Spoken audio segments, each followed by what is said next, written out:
one, you bastard! Brought to you by supporters who probably have better taste than this schmuck.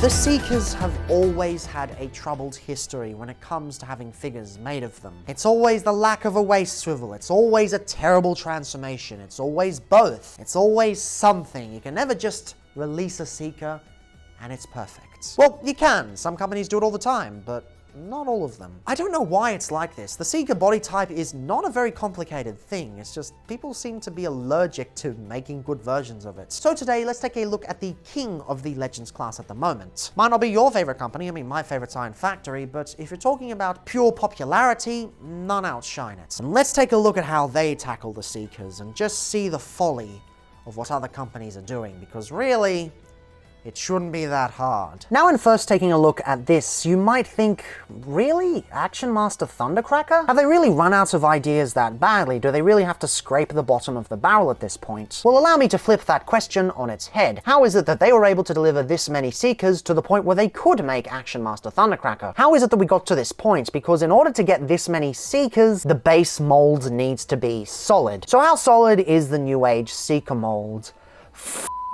Brilliant. This Seeker is probably one of the best I have seen, period. And I'm not just talking from the Legend scale, I'm just talking in general. Now, to be fair, this particular one doesn't have the best jet mode out of the bunch. I've seen much better jets in the New Age Seeker lineup, but since this is the newest release that I own, it's a good example to take a look at it. You'll notice one thing right off the bat. It is clean. Yes, there is essentially a robot underneath, but it is not causing many issues at all. The fuselage is far thinner in comparison to both MP52 and DS01 Crimson Wings. They put a lot of effort into making this not just fun, but also incredibly visually cohesive. Although that being said, this is Action Master Thundercracker, so visual cohesion isn't going to be a thing here. This does look a little bit unfinished in this mode. They haven't put a lot of paint in this big splotch over here. So you can tell that they prioritized the robot mode, which makes sense. The original Action Master version didn't have a vehicle mode, so they can kind of do whatever they want. The colors themselves are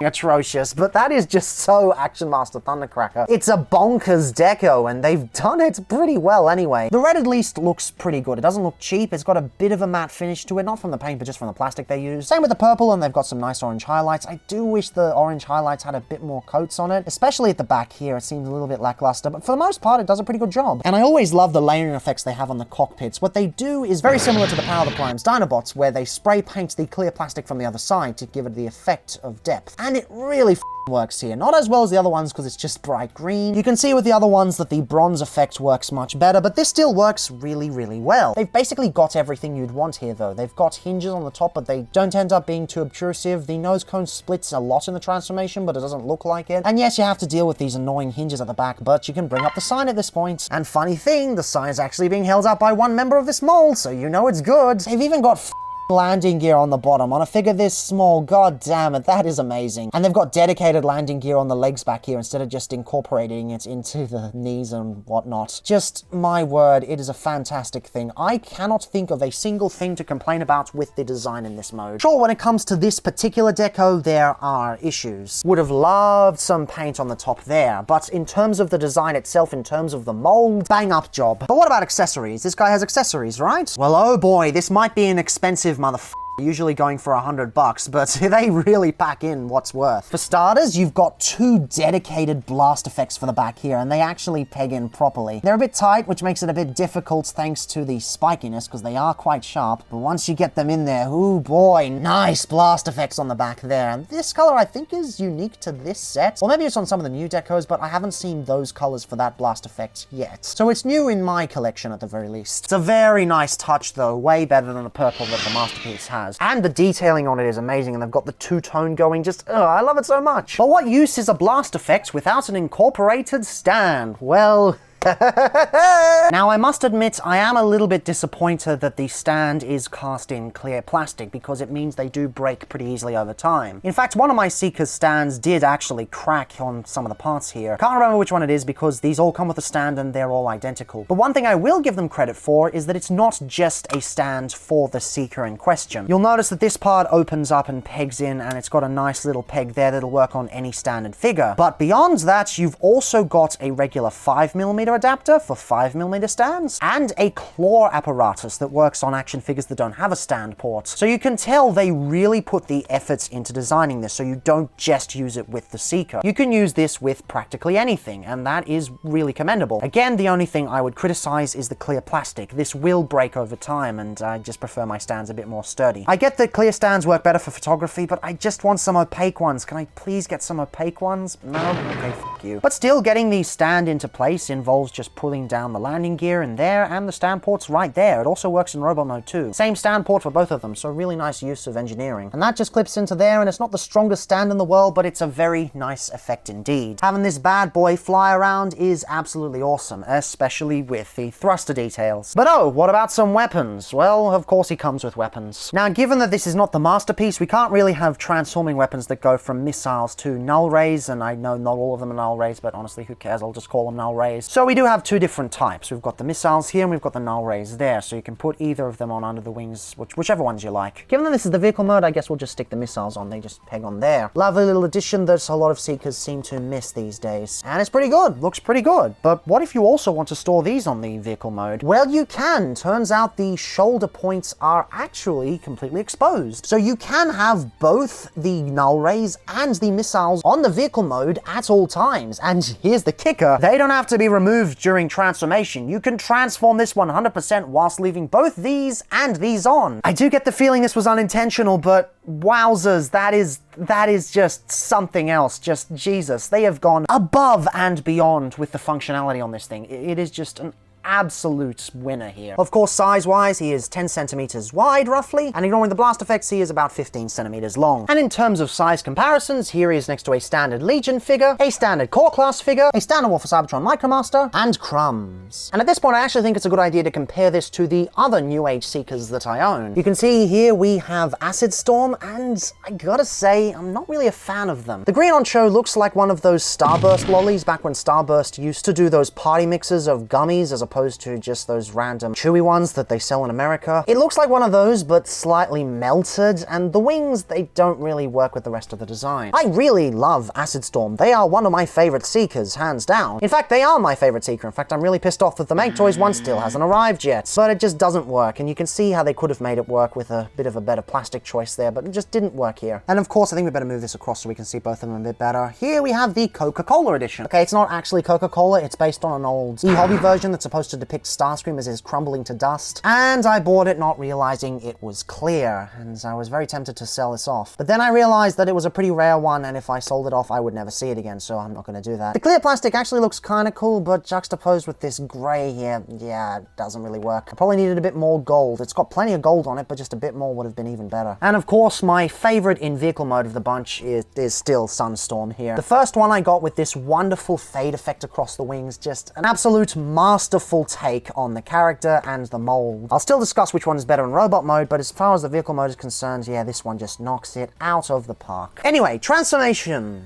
Or rather... Before I get back to that, I should probably mention that today's video is brought to you by Robotoyz. Robotoyz is an online Australian toy retailer specializing in all sorts of Transformers action figures, as well as other series as well. Mainline, selects, masterpiece, third-party, knockoffs, they've got everything. And this time they actually have this figure in stock. Yes, for once I actually reviewed something promptly, so you can go and order this figure right now. And if you want to, don't forget to use the code DrLock 10% off at the checkout for 10% off a single order, one-time use, that's all. But anyway, enough dilly-dallying. I want to keep talking about this amazing fellow. Anywho, transformation time. For all these years, I thought that the Seeker design had reached its logical conclusion. We all kind of know what a standard Seeker can do, and you can chuck a million steps on it to make it tune accurate, but for your basic Seeker, what you see is what you get. But apparently not. New Age just turns up on stage and brings us with this awesome transformation. It's unique, it's clever, and it is satisfying. At no point is it too complex, it's just fun. First thing you want to do is disconnect the wings from the side. They won't do anything just yet, but you can just leave them there. Come around to the bottom and disconnect these parts from there, as well as folding in all of the landing gear. Then come over here and disconnect that from the top there. Should come nice and smoothly. We'll do the legs a bit later. For now, you just want to bring this section up a bit, and you can leave all of the weapons on. They don't have to come off at all. Come to the bottom again and disconnect the arms from there a little bit. You can also bring the guns down so that we got enough clearance to get these out. Should just slowly but surely come up and out of the torso like that. Seems a little bit finicky at first, but once you get the hang of it, it's nice and smooth. And the second one is even easier. You bring the arms into place and rotate them out and bring this back section over the top so that pegs into place, and you can bring the arms around into place. It's a bit difficult to show on camera, but once again, once you get the hang of it, it works really well. This remains down a little bit. You want to come back here and bring this tiny little panel out. That will allow you to bring the nose cone all the way down and rotate it around 180 degrees, as well as rotating the next bit around 180 degrees. So now the head's on one side, but the rest of the nose cone is on the other. Then you bring it forward again, and this is where the magic happens. You've got these double hinges here that allow you to fold out the panels, and what could these panels be? Why, they're the torso. Just Jesus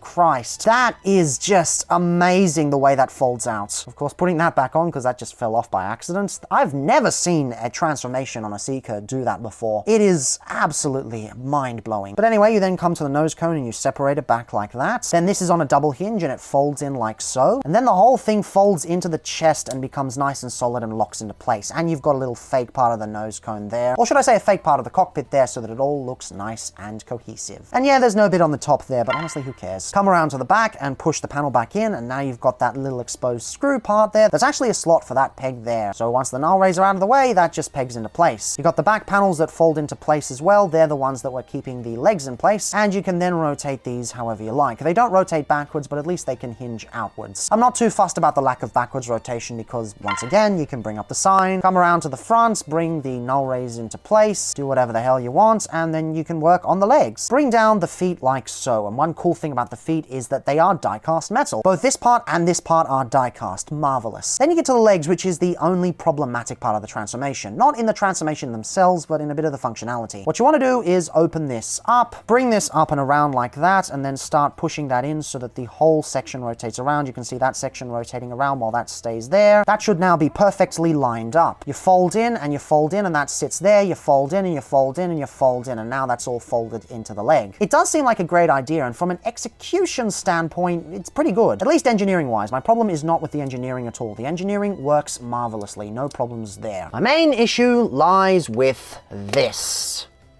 He can't stand. They have not engineered a proper heel spur in there because of the way everything folds up, and that is a bit of a bummer. You can kind of work the way around it, but it is this figure's biggest flaw. However, that being said, it is also a flaw that is completely fixable. When you get to this part of the transformation, don't open this section at all. In fact, just leave that closed. Fold in that bit there, fold in that bit to the back, fold in that bit there, and fold in that bit there. And oh, look at that, we now have a heel spur. So by mistransforming it and keeping a little bit of kibble on the outside, he becomes completely solid and completely able to stand up. No problems there whatsoever. Even if I bend him slightly backwards, it's still fine. Bending him backwards even more, still fine. So by fan moding him in a way that's not even that intrusive to the design, the one major flaw he had has been solved. Granted, it would have been cool if they folded into the legs and still managed to keep a heel spur. It would have been great. But it's not heinous at all. It's still fantastic. And in robot mode,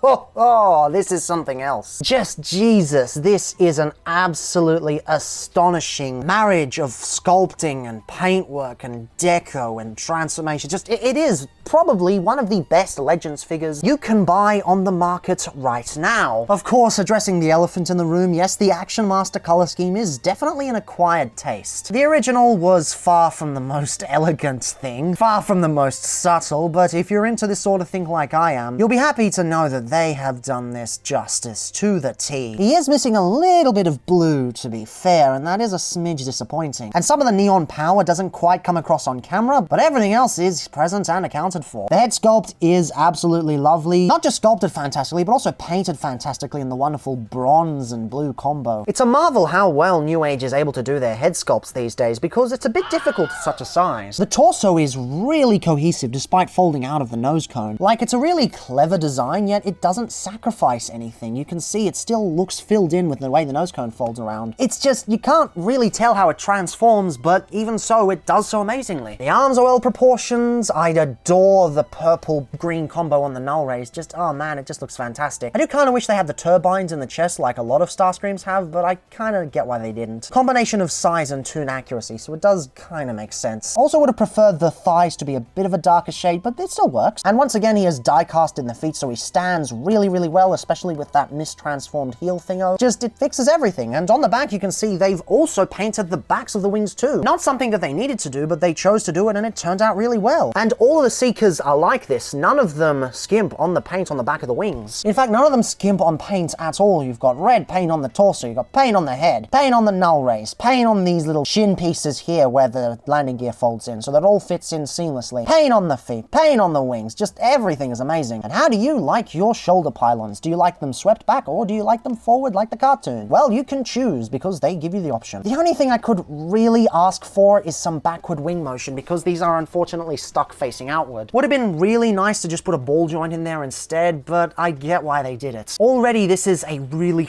complex piece, despite how simple the transformation may seem. On a figure this size, I can easily forgive it, at least more so than some far more expensive versions. Even the articulation is absolutely spectacular, with a ball-jointed head that's not hard to reach even with the pylons in the way, ball-jointed shoulders with dedicated bicep swivels and a 90-degree elbow, and a wrist swivel, something that a Legends figure doesn't always get, but it's nice to have anyway. Although there's a reason why he has a wrist swivel, which I'll get to later. The waist swivel is a bit limited, but look at that. A Legends class Seeker with a waist swivel. Takara has no excuse at this point. If a Legends class figure can be toon accurate and do that, then there is no excuse for any masterpieces going forward. Individual hip skirt, so you get the full upward motion that goes pretty damn high, pretty far back with no hindrance whatsoever, and all the way out to the side. Unfortunately, the ab crunch, yes, there is a built-in ab crunch. Unfortunately, it is below the waist swivel, but the fact that a Legends figure has an ab crunch to begin with, it's just mind-blowing. Thigh swivels, 90-degree knee, and ankle tilts. The ankle tilt isn't the best thing in the world, and one ankle tilt oddly goes further than the other. That's something that all versions of the mold do, because of that tab that keeps everything locked together, but still, it is a fantastic level of articulation. And mate, it doesn't even stop there. The train keeps going. You like the blast effects from earlier? Well, each Seeker comes with 2 more blast effects for the null rays, and they just fit on nice and easily, and they're made of really solid plastic, unlike the Masterpiece version. They look fantastic. What else is there to say? But maybe you want a gun. Well, each Seeker also comes with its own Megatron gun, and this one's hilarious because it's cast in the same plastic as the missiles from the jet mode. In fact, it's actually packaged with them in this version. That is adorable. It looks like a Nintendo Zapper, and it's just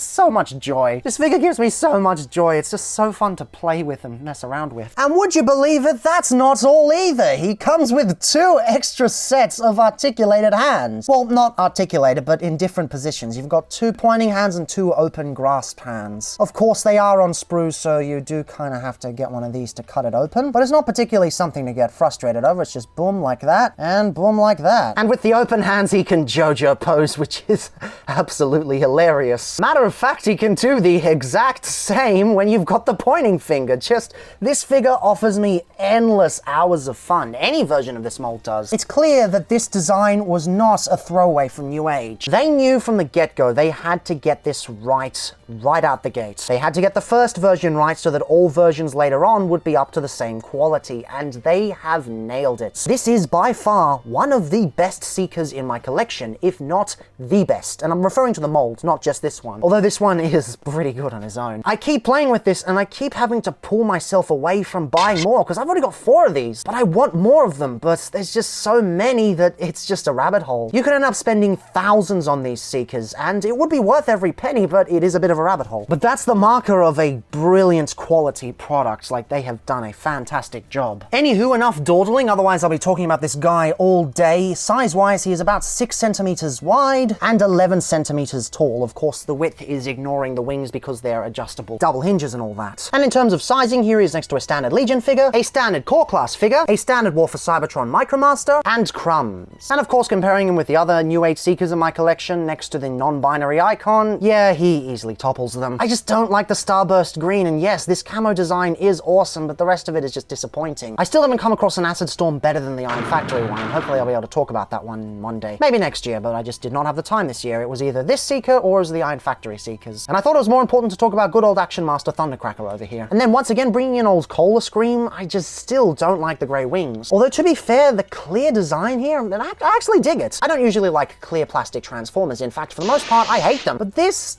really does well. It's a testament to New Age's design. It's just that Grey plastic! Ah! Also, no die-cast feet, which means balancing is a bit more of a concern, bit of a shame. And finally, the Titans clash, the former best versus the up-and-coming rookie. And honestly, as much as I love the alt mode on Sunstorm over here, I think Action Master Thundercracker has the better robot mode, and I think I like him slightly more overall. Because the difference in the vehicle modes is very close, but the differences between the robot modes is night and day. Just, this is absolutely gorgeous. Again, I really have to stop myself from getting more of these because I keep getting blown away and it's too much. I'm already going in on the Tetrajets, just going in on another set of Seekers. I can't do it. But if you want to get one of them, then knock yourself out. Pick the one you like and go for it. They're all fantastic. Now, getting the colors out of the way, yes, they're garish.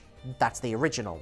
You don't have to buy these colors. You got toy-colored Starscream, regular colored Starscream, regular Seekers, Coneheads, Red Wing, Ghost Starscream, other Ghost Starscream, Sunstorm, Acid Storm, Shitstorm. Just if you want a Seeker, it's a great mold and it works great in any color. And that's the thing. They've made a great mold right off the bat. They've made sure to get it right at the beginning so that they can release a bunch of great redecos. A lot of the time, Hasbro and Takara and a lot of other third-party companies, they just don't. Do you see Magic Square releasing any more Seekers? No, because they f***ed up. This is what happens when you don't f*** up. You get around to making Action Master Thundercracker. This wouldn't have existed if the original wasn't so good, and that is commendable. This is my favorite because of how garish it is, but you don't necessarily have to like this. There are other decos to get, and that's perfectly fine. But if you are a Legends collector, this is a must-have for your collection. Yes, it is expensive, but it is worth every penny. Even with the price increase from 90 to 110, like, you get every single cent in terms of play value. It is a $110 toy, no doubt, and that may sound confusing, may even sound absurd, but trust me on this. It really is worth it. It goes to show why New Age is the king within this niche, and honestly, if this is what being the king gets ya, I don't mind being under their rulership. You know what? I kind of want to discuss why New Age does so well, just for a little bit longer. The day after. Tomorrow is the final full review of the month, and we're going to do a versus review. I'll save what it actually is for the day after tomorrow, so it's a bit of a surprise, but it will involve New Age. It's one I've also wanted to do for many years, much like the Battle Class review, and I think it goes to show the differences in ideology between designing certain figures, and I think you're gonna be interested in that, so see you the day after tomorrow.